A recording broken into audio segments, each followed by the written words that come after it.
విద్యార్థుల జీవితం ఎటు వెళుతోంది? విద్యార్థులైన తమ పిల్లలకు తల్లిదండ్రులు ఏం నేర్పుతున్నారు?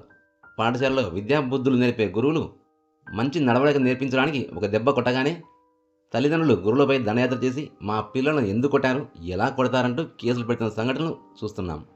అటు పాఠశాలలో గురువుల మాట వినక, ఇటు ఇంట్లో తల్లిదండ్రుల మాటలు వినకపోతే ఇదిగో ఇలాగే తయారవుతారు పిల్లలు. ఆత్మకూరుకు చెందిన 13, 14 ఏళ్ల వయసున్న ముగ్గురు పిల్లలు సంత మార్కెట్లోని హోల్సేల్ కూరగాయల దుకాణంలోకి చోరీకి తెగబడ్డారు. అర్ధరాత్రి 2:30 సమయంలో ఇంట్లో తమ కొడుకు ఉన్నాడా లేడా అని తల్లిదండ్రులు గమనించలేకపోయారు. ఈ ముగ్గురు పిల్లలు దుకాణాల షట్టర్లు, తడికలు తెరిచి లోపలికి ప్రవేశించారు.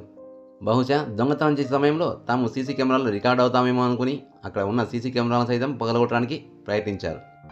ముగ్గురులో ఒక పిల్లాడు బయట కాపలాగా అటు ఇటు తిరుగుతుంటే ఇద్దరు లోపలికి వెళ్లి చోరీ పని కానించారు. హోల్సేల్ దుకాణాల్లో సాధారణంగా వ్యాపారస్తులు డబ్బులని తమ వెంట తీసుకువెళ్తారు. చోరీకి ప్రయత్నించిన ఈ ముగ్గురికి కేవలం 2,000 రూపాయలు మాత్రమే దొరికాయి. ఇంకా డబ్బుల కోసం వెతికినా ప్రయోజనం లేకపోవడంతో అక్కడే ఉన్న తక్కెడ, తూకం రాళ్ళను సైతం వదలకుండా ఎత్తుకెళ్లారు. ఉదయం మార్కెట్కి వచ్చి తమ దుకాణాల్లో చోరీ జరిగిందని తెలుసుకున్న వ్యాపారులు సీసీ కెమెరాలు చూసి అవాక్కయ్యారు.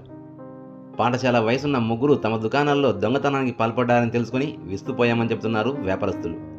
ఇంత చిన్న వయసులో చోరీలపై అవగాహన కల్పించుకుని ప్రాక్టికల్గా ప్రయత్నించిన ఈ ముగ్గురు భవిష్యత్తులో గజదొంగలుగా మారే అవకాశం ఉందని వివరిస్తున్నారు.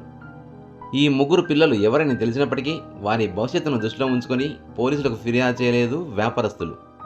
ఈ పిల్లల తల్లిదండ్రులే కాదు, ప్రతి పిల్లవాడు, విద్యార్థి తల్లిదండ్రులు తమ పిల్లలు సెల్ ఫోన్లో ఏం చూస్తున్నారు, నడవడికలో ఏమైనా తేడా కనపడుతుందా, స్నేహితులతో కలిసి ఎక్కడెక్కడ తిరుగుతున్నారు, ఏం చేస్తున్నారనే విషయాలు గమనించి తమ పిల్లల భవిష్యత్తు అంధకారం కాకుండా వారు సమాజానికి చీడ పురుగుల్లా మారకుండా చూడాల్సిన బాధ్యత తల్లిదండ్రులపైనే ఉంది.